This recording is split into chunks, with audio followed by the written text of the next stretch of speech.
Welcome back, besties. I just want to apologize beforehand for my voice. I know I currently sound like a boy who just went through puberty. I sound like I've been smoking 12 packs a day since I was just born, 3 months old. My voice is shitty because I was sick. That's why I've been gone for a little while. You know? I was super sick, but I'm getting better and my voice does sound horrible, so deeply apologize. I will try and clear my voice as much as I can. Maybe I should drink some water. But yes, my voice does sound like I just turned into Felix from Stray Kids. But we move, you know. Today we are doing a review on Girl From Nowhere. I'm feeling good about this one. I'm feeling good about this review because I actually liked it, so let's get into it. So Girl From Nowhere is basically about a girl from nowhere. Girl From Nowhere is basically about a girl who transfers to different schools and will expose shitty things that teachers or students have done in the past, or she kind of makes them do in a way. Every episode is a different story with like a new school and a new victim. I don't want to say victim because a lot of the time Nano herself is the victim.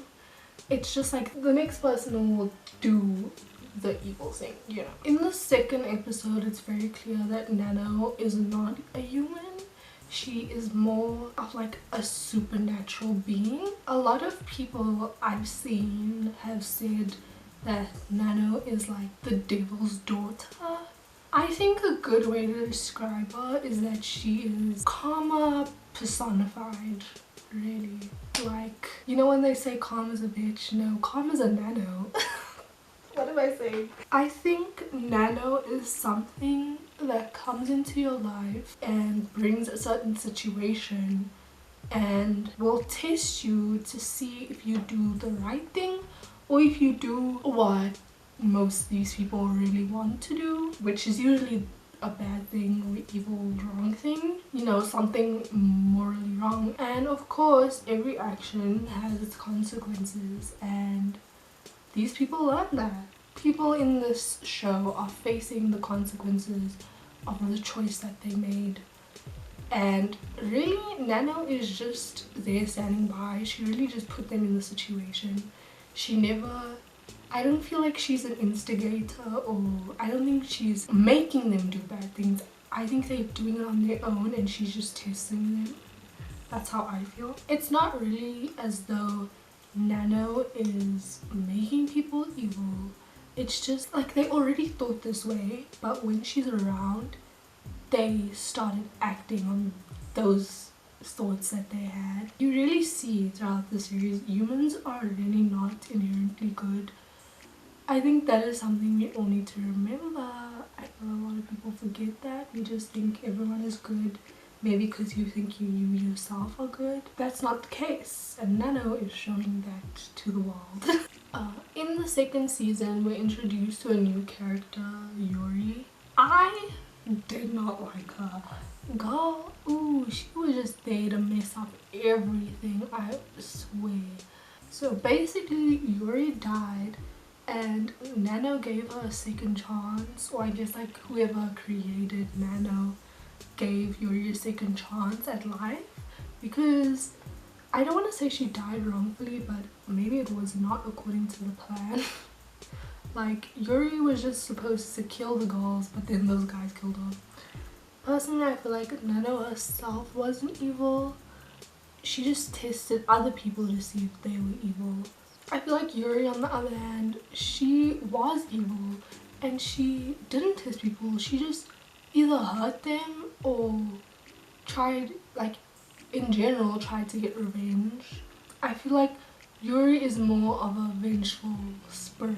of sorts. The reason I didn't like Yuri is because she was always messing up Nano's plans. Like, girl, know your place. You're forgetting who gave you life. Like, without Nano, you would just be dead. I feel like they really could have worked together. Y'all could have worked together, been a team. But no, you had to go and ruin it. Like, you had to ruin it by trying to steal her shine. Like, Yuri, girl. I feel like Nano was trying to make the world a better place by, you know, teaching these evil people a lesson, you know, like telling them, showing them that you can't just do these things and like get away with them, that your actions have consequences. And Yuri was doing the opposite of that. Like say in season 2 episode 6, I think, the children just were taking over the school. But the real thing that Yuri was trying to teach is that teachers were punishing kids for dumb reasons, and that school is not a dictatorship. You can't just control little kids and expect them, like, what, to not wear ribbons in their hair. But Yuri just like ended up letting them go crazy and like attack teachers.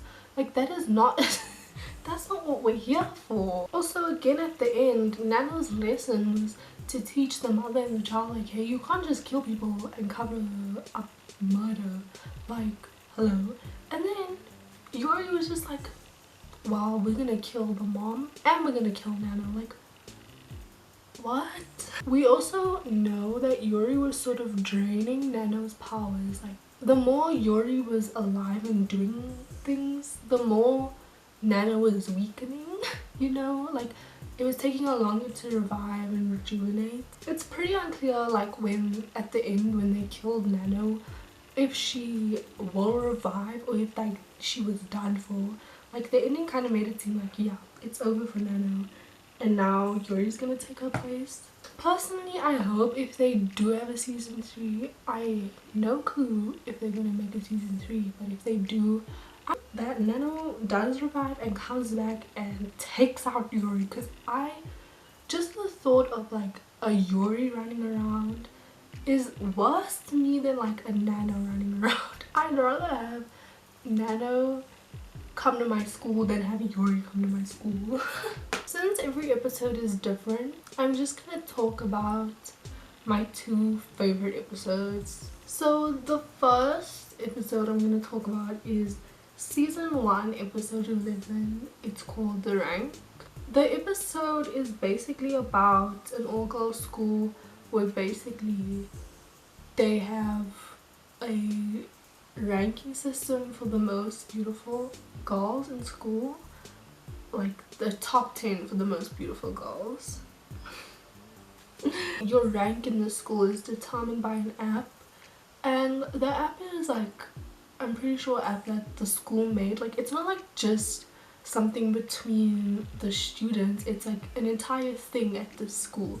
Like, you go to the school so you can be the most beautiful girl. The top 10 are called princesses, and like number 1 is called the queen. Oh, it's an all-girls school, by the way, on top of that, so just like no pretty boys, just pretty girls. I'm unsure if it's a boarding school or just like a regular school, but there is a building, like a special building just for the top 10, and they can stay there, get ready there, eat there, and only they are allowed in, but like they can bring a guest if they like. And number 1, like the person who ranks first, gets to win a prize at the end, and that's what everyone in the school is competing for, is just to win first place. So when Nano comes in and she tests her ranking, she ranks 11, even with the scratch on her face. And so Ying, the main character for this episode, sees that Nano ranks 11. She kind of starts panicking a little because she is 10th place and Nano has a scratch on her face. So Nano's not perfect, you know, like when you have a scratch or you have pimples, you're like not perfect to the app, so you will rank lower because of an imperfection. And Ying's nervous because, you know, she's 10th and she's always been 10th. She hasn't moved up any ranks, and now Nano's here with a scratch on her face. Like, she's nervous Nano's gonna take her place. So over the next like few days while Nano's there, Ying starts to like develop acne, and to the app, you know, she's not pretty, so her 10th place rank falls and she's like 21st, 27th or something. So now she's like really upset because now Nano's in her place and she's off, she's out of the top 10. So she's trying her best to get prettier again, and she makes it back into the top 10. But the very day she makes it back, Nano's scar is gone from her face. So Nano replaces her from the top 10 and now she's back at 11th.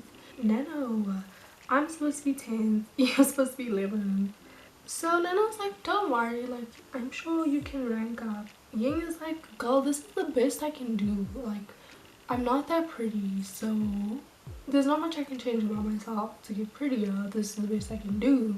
Nano gives her some advice and is like, if you can't get prettier, you should make the other girls ugly. Ying starts thinking like, Nano's right. Like, if I make all the other girls in school ugly and I stay pretty, that means I'll take first place. So Ying does that, and basically it ends up in an entire war between the whole school, because everyone's like, well, if I can make others ugly, then I can also be top 10. And the whole school is in shambles, girl. They're all fighting everywhere. Basically in the end, everyone is injured, beat up, looking disheveled. All of them are ugly, all of their ranks are super high. And the girl who ends up winning the award is the one in school who was, I guess in general Asian beauty standards, ugly, you know. She was chubby, doesn't have like the face of a model that is like photoshopped in magazines. She wasn't like the rest of the girls, skinny, pretty, you know what I mean? And I think the message behind this episode is really important. Beauty isn't everything. It really isn't. Like, and also everyone is beautiful in their own ways. Like, everyone has things that are beautiful about them. And if you think about it, having a ranking for who's the prettiest girl in school is just messed up on many levels, and I don't think I need to explain why. And life is not a competition. You don't have to be the most beautiful, you don't have to be the most gorgeous looking. Like, it's not even that deep. The second episode I want to talk about is season 2 episode 1. It's called Pregnant. This was a doozy. This was a crazy one. I thought it was really funny. This episode is about the school F-boy. All of our schools had one. We all got an F-boy. It's about the school player who, he would always do the do with girls in school and get them pregnant and then make them get rid of it. Hectic. And so when Nano comes around, he wants her, she wants to date him too, and this time around when him and Nano do the do, instead of Nano getting pregnant, he's the one who gets pregnant.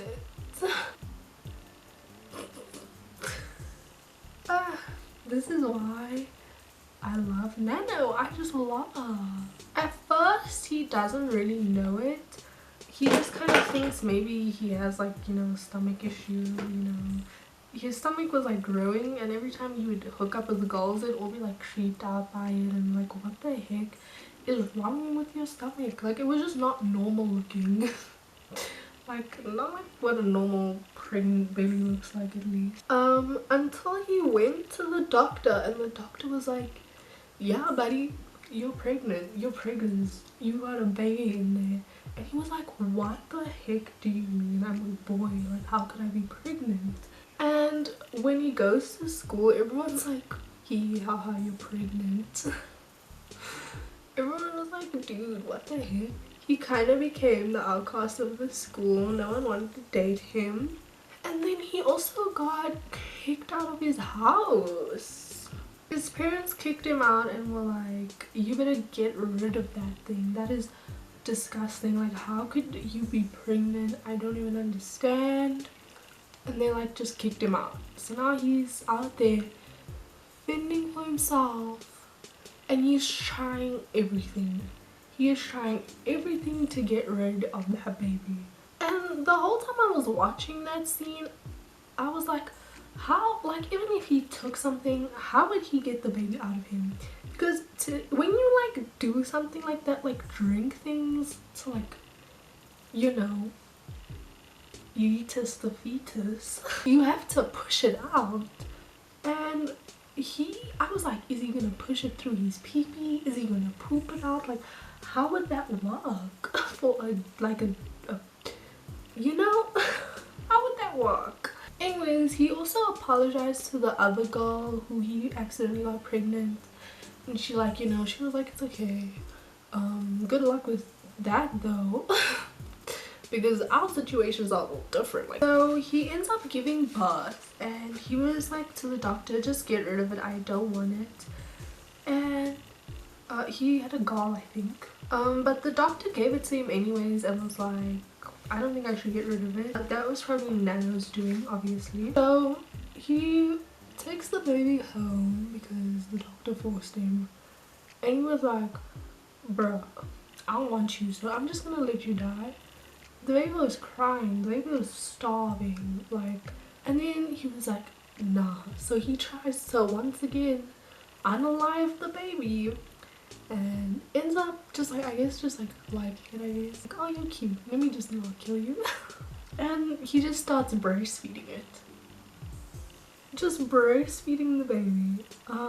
Honestly, a lot of men need to learn from him, because they need to start learning how to breastfeed now. Like, get it together, guys. And yeah, he just like likes it, and I guess he was like, I'm gonna keep you, I'll look after you, I'll breastfeed you. So, you know, Nano, the baby mama, she stops by, sees how he's doing.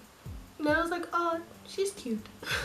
And he was like, Nano, you know what, like, I'm sorry, like, I'm a changed guy now, like, please stay with us and we can like look after this baby together. No, please stay with me. And she was like, I was just stopping in to say, hey, y'all's a gift, y'all be easy though. She said, I ain't looking after no babies, that's your kid. This episode was really something. It was really something. I just couldn't be serious. I was laughing so much watching it, and I mean, I'm sure he must have been scared, I'm sure he must have been terrified, but I just thought it was really hilarious. Like, wow, you really get what you deserve. I feel like if you are gonna go around being a douchebag, you're gonna get what you deserve. That's the message of the story. Don't be doing the do if you can't look after a baby yourself. Yeah, man. Yeah. And that, I feel like, is really a problem with guys nowadays. It's just like, girls have snakes, they hoes. Like, if a guy has snakes, you know, he's cool. And like, girls shouldn't have snakes. But like, I just mean, like, guys will make you do crazy things, but then it will never happen to them. Like, guys don't know what it's like to be a girl and like go through what we have to go through. And I feel like it is really ironic and funny that he had to go through the pain of carrying a child, of being ridiculed for being a teen parent, because he messed with the wrong girl. Don't mess with Nano. Honestly, overall, I feel like I really love this series. I feel like I surprisingly don't have any beefs with it. Except for Yuri. I got beefs with Yuri, that's it. There were some episodes I didn't really find as interesting, but overall, as like an entire plot, I give it a 10 out of 10, honestly. Like I said, the only part I didn't really like was just Yuri as a whole, but I feel like it was okay. I feel like it added something interesting. Like, she was basically the villain of season 2. In a sense, she was the villain. And I don't think we're supposed to like Yuri. I don't think like we're supposed to be on Yuri's side. And if you were, maybe rethink your life a little bit. My overall rating for this show as a whole is definitely 5 out of 5. It was so great. Just A warning though, if you're in high school and you hear that creepy as introduction, สวัสดีค่ะนันโนะนะคะ change your class immediately. Change your class immediately. Or just be a good person in general. Just don't be a shitty person is the moral of the entire show, I think. But yeah, change your class. I'm so happy I'm not in high school and I don't have to worry about, you know, no nano sneaking up on me, but be prepared. But yeah, you guys, that's it. That's this look. I hope you guys enjoyed it. I hope you like this look. Let me know what you think. Anyways, guys, don't forget to like, subscribe, leave a comment. Let me know what you think about Girl From Nowhere and like what your favorite episode was. Also, let me know if there's any shows that you want me to watch and review or even movies. That's it for today, guys. Bye, bestie. Come here,